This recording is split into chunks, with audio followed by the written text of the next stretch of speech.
Sveiki, šiandienos tema yra žodiniai uždaviniai. Spręsime iš matematika tau plus uždavinynų skirto 8 klasiai. Taigi pradėkime. Pirmas uždavinukas šiandien: dviejų vienas po kito einančių sveikųjų skaičių suma lygi -11. Raskite tuos skaičius. Tai nuo ko reikėtų pradėti? Reikėtų pradžioj suprasti, kas čia atsitiko. Tai mes turime du skaičius, kurie eina vienas po kito ir pasakyta, kad tie skaičiai yra sveikieji. Tai reiktų prisiminti, kas yra tie sveikieji skaičiai. Tai sveikieji skaičiai yra natūralieji skaičiai, jiems priešingi ir nulis. Tai jeigu natūralieji skaičiai yra 1, 2, 3 ir taip toliau, tokie skaičiai, kuriuos išmokome dar darželyje ir su jais skaičiuojame skaičius, ten 1 kėdė, 2 langai, 3 sienos ir panašiai. Tai sveikieji skaičiai yra tie natūralieji skaičiai, tada jiems priešingi, tai jeigu priešingi, tai su kitu ženklu, tai -1, -2, -3 ir taip toliau, ir taip pat 0. Tai prisiminėm, kas yra tie sveikieji skaičiai ir ką mes matome, kad skirtumas tarp tų dviejų skaičių yra vienas vienetas. Tai ką aš turiu omeny, kad pavyzdžiui, jeigu aš išsirenku skaičių 4, tai sekantis skaičius jau bus, pridedant vieną vienetą, bus 5. Ir tada dar sekantis skaičius bus, aš dar vieną pridėsiu ir tada jau bus 6. Tai tokia paslėpta informacija yra, kad vienas po kito einančių tų skaičių. Jie ne bet kokie skaičiai, bet juos sieja ryšys, kad jie yra vienas šalia kito. Tai labai svarbu pamatyti tas mažas detalės uždavinyje, nes jos mums labai padeda suprasti situaciją. Tai prisimenėm, kas yra sveikieji skaičiai ir ką reiškia vienas po kito. Ir kitas ryšys juos siejantis, kad tų skaičių suma yra lygi -11. Ir mūsų prašo rasti tuos skaičius. Tai pirmiausia, mums reikia susigalvoti x tam, kad galėtumėm susidaryti lygtį. Tai x 99%, ten turbūt ir dar dažniau, yra tai, ko mūsų klausia. Tai jeigu mūsų prašo rasti tuos skaičius, tai x ir bus vienas iš tų skaičių. Ir tai bus beveik visada. Tai x yra vienas skaičius. Kaip dabar kitą skaičių pasižymėti, tai kitas skaičius einantis po x bus x plus 1, nes jie eina vienas po kito. Tai x plus 1 tada bus kitas skaičius. Tai susigalvojom nežinomuosius, kadangi tai buvo apie du skaičius ėjo kalba, tai pas mus ir yra du tie veikėjai. Vienas yra x, kitas yra x plus 1. Ir koks dar ryšys tarp jų yra, kad tų skaičių suma yra lygi -11. Tai yra informacija, kurią galiu panaudoti sudarant lygtį. Tai vienas skaičius plus kitas skaičius yra -11. Susidarėm lygtį, galim ją išspręsti. Kaip spręsti tokio tipo lygtį? Tai skaičiai į vieną pusę, x į kitą pusę. Čia turim 2x ir vienetą. Vienetas keliauja į kitą pusę. Kai keliauja į kitą pusę, pakeičia ženklą, tampa minus vienetu. Sutraukiam panašiuosius narius. Ir dalinam iš to skaičiaus, kur prie x. Prie x yra 2, dalinu iš 2 ir gaunu, kad x yra -6. Kaip rasti kitą skaičių? Tai kitas skaičius yra x plus 1. Tai vietoj x įsistatau -6 ir apskaičiuoju. Gaunu -5. Ir štai ir yra atsakymas. Radome tuos du skaičius. -6 ir -5. Dar galim pasitikrinti, ar -6 plus -5, tų skaičių suma, ar jinai yra lygi -11. Tai atsiskliauskime Ir tikrai sudėję gauna minus 11, tai dar ir pasitikrinam, ar tas atsakymas yra teisingas. Judame toliau. Kitas uždavinukas. Dviejų skaičių suma lygi 150. Vieno iš tų skaičių 20% yra 3 vienetais daugiau už 25 procentus kito skaičiaus. Raskite tuos skaičius. Reikia turėti x, kad galėtumėm susidaryti lygtį. Tai mūsų prašo rasti skaičius, tai x bus vienas skaičius. Jau vieną veikėją turim rasti ir kitą veikėją, kaip pasižymėti. Tai jeigu tų dviejų skaičių suma, yra vienas skaičius ir kitas skaičius, jų suma yra 150 ir aš vieną iš tų skaičių pasižymėjau kaip x, tai kaip man tada išsireikšti tą kitą skaičių, tai aš galiu x persikelt į kitą pusę, pasikeis ženklas ir galiu pasivadinti savo kitą skaičių 150 minus x. Tai turime dabar du veikėjus, kurie yra šitam tekstiniam uždavinį. Ir iš pirmo sakinio juos pasižymėjau, nes yra ryšys tarp tų dviejų skaičių, kad jų suma yra lygi 150. Dabar kuo skiriasi šitas uždavinukas nuo prieš tai mūsų spręsto, tai prieš tai buvo tie skaičiai vienas po kito ir dar pasakyti, kokiai aibei jie priklauso, kad jie yra sveikieji skaičiai. Čia nepasakyta, čia gali būti bet kokie skaičiai, tai turim ir daugiau pagalvoti prieš susidarant lygtį. Tai va, tai pirmą sakinį jau panaudojom, panaudokime ir antrą tą sakinį. Tai vieno iš tų skaičių 20% yra 3 vienetais daugiau už kito 25 procentus. Tai prisimenam, kad procentai tai yra 100 dalis. Tai 20 procentų yra tas pats, kas 20 šimtųjų ir tai yra tas pats, kas 0,20. O taip pat 25 procentai analogiškai yra 25 šimtosios ir tai yra tas pats, kas 25 šimtosios užrašyta per dešimtainę trupmeną. Tai kas dabar atsitiko? Tai 20 procentų to vieno skaičiaus, tai jeigu noriu rasti 20 procentų kažkokio skaičiaus, tai man reikia padauginti. Tai vat 20 procentų to vieno skaičiaus yra 3 vienetais daugiau. Prie šitos dalelės grįšim atgal, bet su tais procentais pradžiai susitvarkykim, už kito skaičiaus 25 procentus. Tai kitas skaičius pas mus yra 150 minus x. Tai su tais procentais susitvarkėm ir dabar 3 vienetais daugiau. Tai mums reikia pasižiūrėti, jeigu mes taip įsivaizduojam svarstyklės tokias, tai mūsų lygybė yra tas pats, kas svarstyklės. Ir ant vienos lėkštelės yra kažkas, tai ir ant kitos lėkštelės yra kažkas ir mums reikia, kad tos lėkštelės būtų pusiausvyroj. Tai jeigu čia yra 5 kg obuolių, tai ir čia turi būti 5 kg obuolių, nes jos turi būti lygios.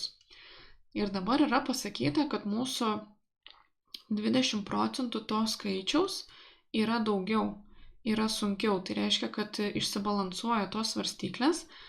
Tai jeigu aš noriu padaryti pusiausvyrą tarp tų abiejų lygybės pusių, tai man reikia tada arba iš sunkesnio atimti 3 vienetus ir tada ta lėkštelė palengvės ir išsibalansuos, arba prie lengvesnio pridėti 3 vienetus.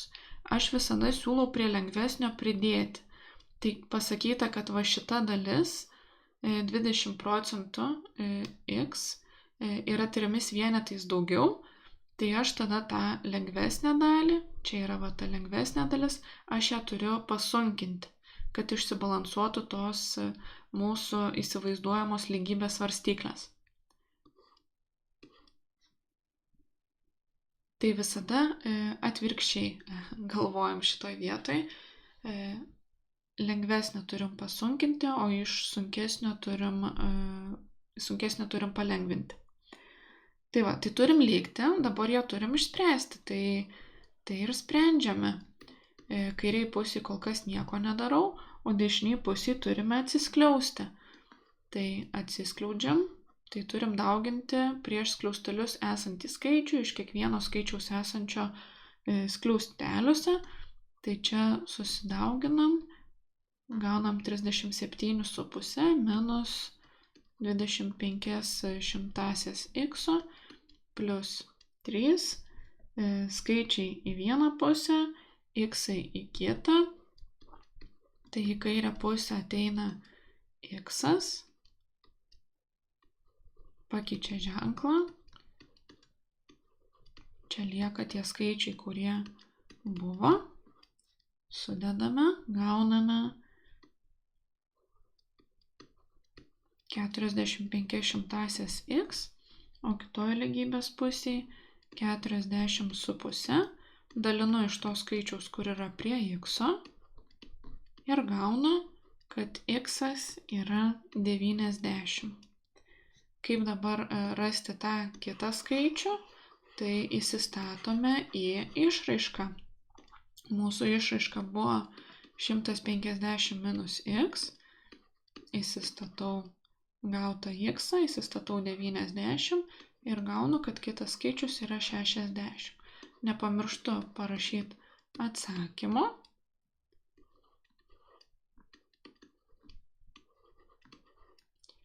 Ir galim dar pasitikrinti, 60 plus 90 tikrai yra 150. Judame toliau. Kitas uždavinys apie stačiakampį.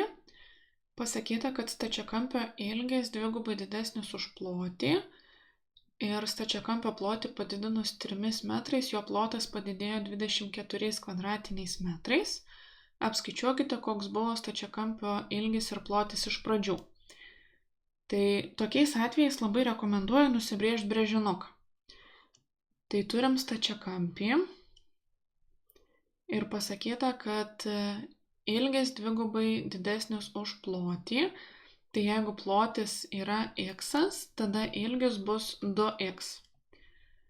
Visada siūlau mažesnį pasižymėti x. Kodėl?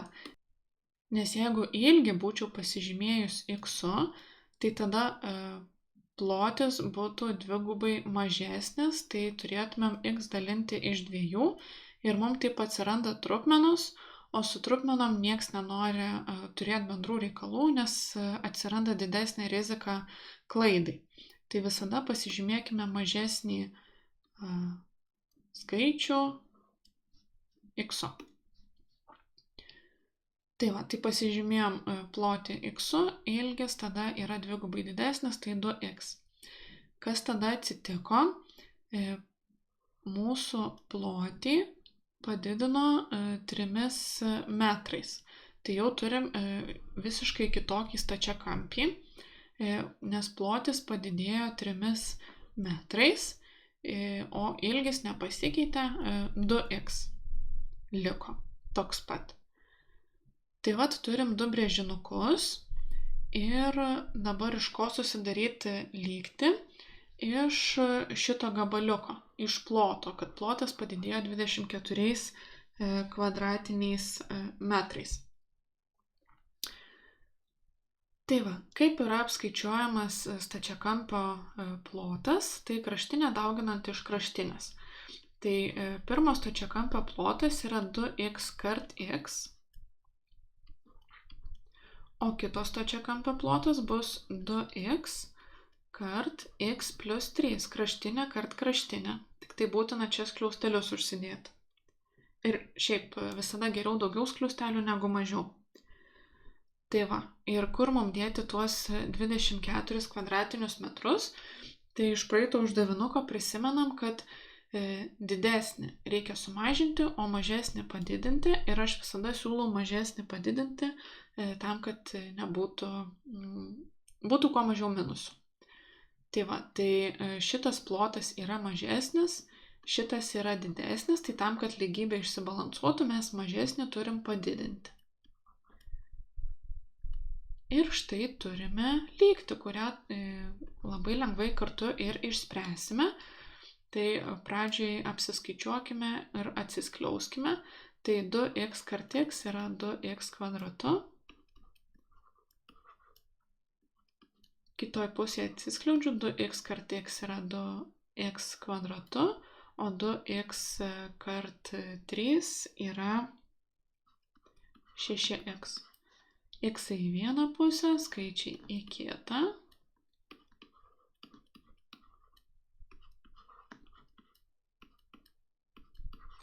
Perkeliant į kitą pusę pasikeičia ženklas. Šitie mums išsiprastina, nes tiek pat minus tiek pat yra 0. Ir mums lieka minus 6x minus 24. Dalinu iš to skaičiaus, kur prie x. Ir gaunu, kad x yra 4. Tai tas plotis buvo 4, o tuomet ilgis yra dvigubai ilgesnis, tai įsistatau, ką gavau lygtyje, ir gavau 8. Nepamirštame atsakymo. 4 metrai ir 8 metrai. Nepamirštam matavimo vienetų. Judame toliau. Kitas uždavinukas. Mokykloje veikia 2 jaunųjų turistų būreliai. Juose iš viso yra 45 nariai. Kai po pusmečio iš vieno būrelio į kitą perėjo 2 mokiniai, tai vieno būrelio narių skaičius sudarė 80% kito būrelio narių skaičius. Po kiek narių buvo turistų būreliuose mokslo metų pradžioje. Tai susigalvokime tuos x-us. Tai x gali būti vieno būrelio mokinių skaičius. Tai čia vienas veikėjas, o yra 2 veikėjai, nes yra 2 turistų būreliai. Tai jeigu iš viso yra 45 nariai, tai iš viso to atėmus vieno būrelio mokinių skaičių gausime kito būrelio mokinių skaičių. Ir kas atsitiko? Tai iš vieno būrelio į kitą perėjo 2 mokiniai. Tai iš vieno perėjo 2 mokiniai, tai reiškia, kad jų ten nebeliko. Ir jie atsirado kitame būrelyje. Tai vat prie kito būrelio reikia pridėti tuos 2 mokinius.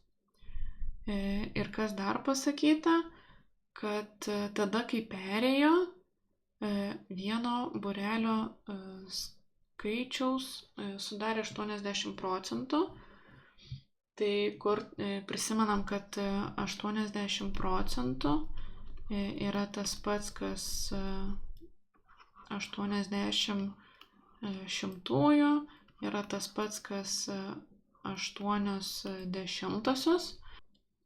Tai to vieno būrelio mokinių skaičius, va šito vieno būrelio mokinių skaičius sudarė 80% kito, tai vat tą kitą reikia padauginti iš 80% arba 80. Ir turime lygtį, kurią kartu ir išspręsime. Tai kol kas su kairė pusė nieko nedarau, taip ir nurašau.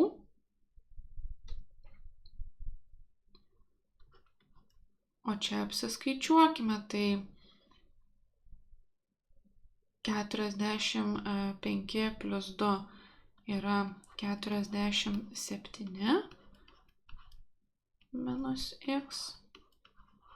Dauginsim iš 80 ir gausim 37 sveikus 60 ir 80 x. X į vieną pusę, skaičiai į kitą. Kai perkeliu į kitą lygybės pusę, pasikeičia ženklas. Sudedam ir gaunam 39 sveikus 60 dalinu iš to skaičiaus, kur prie x ir gaunu, kad x yra 22. Tuomet reikia apsiskaičiuoti kito būrelio narių skaičių. Tai tą išraišką įsistatau tai, ką gavau iš lygties ir gaunu 23. Nepamirštam užrašyti atsakymą.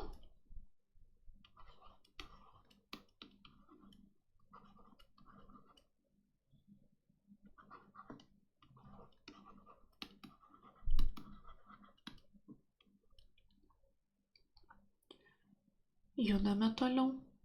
Ir paskutinis uždavinukas šiandien. Šiek tiek sudėtingesnės, bet nieko tokio kartu įveiksime.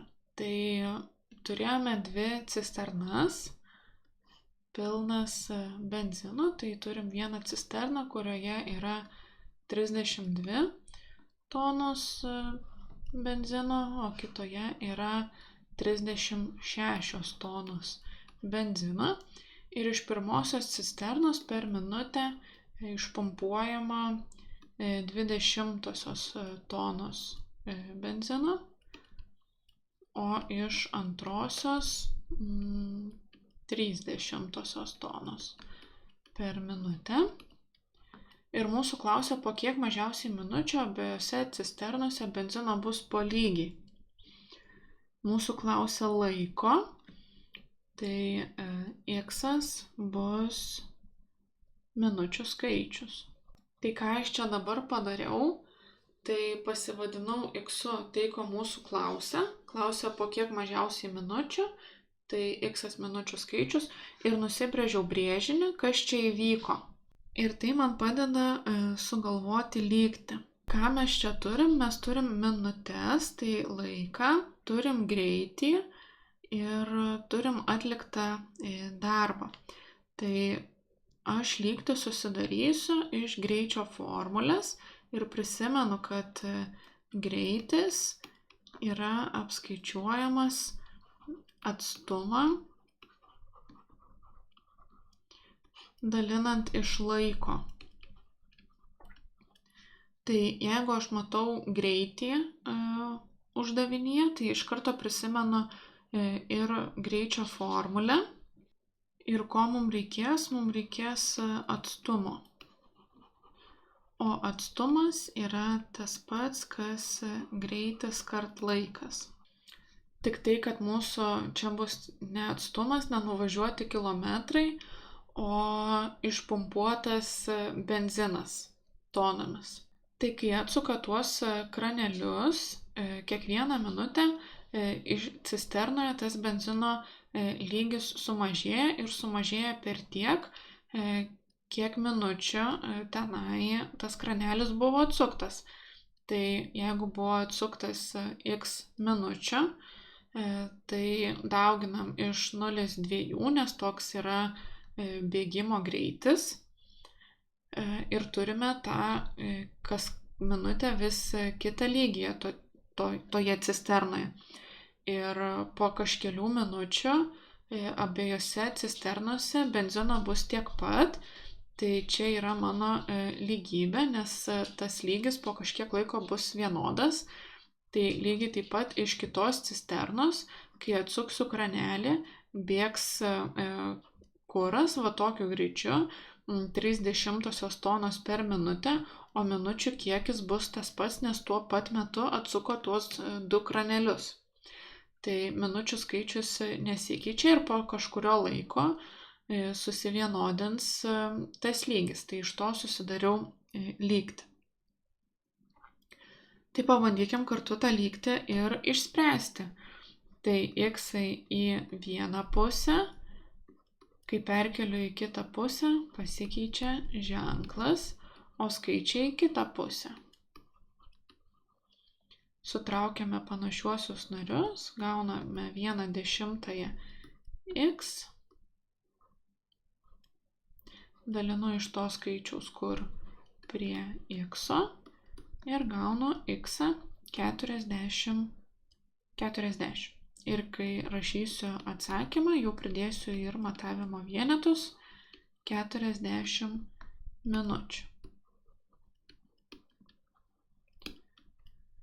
Toks sudėtingesnis uždavinukas, bet ne visi uždaviniai ir turi būti lengvi.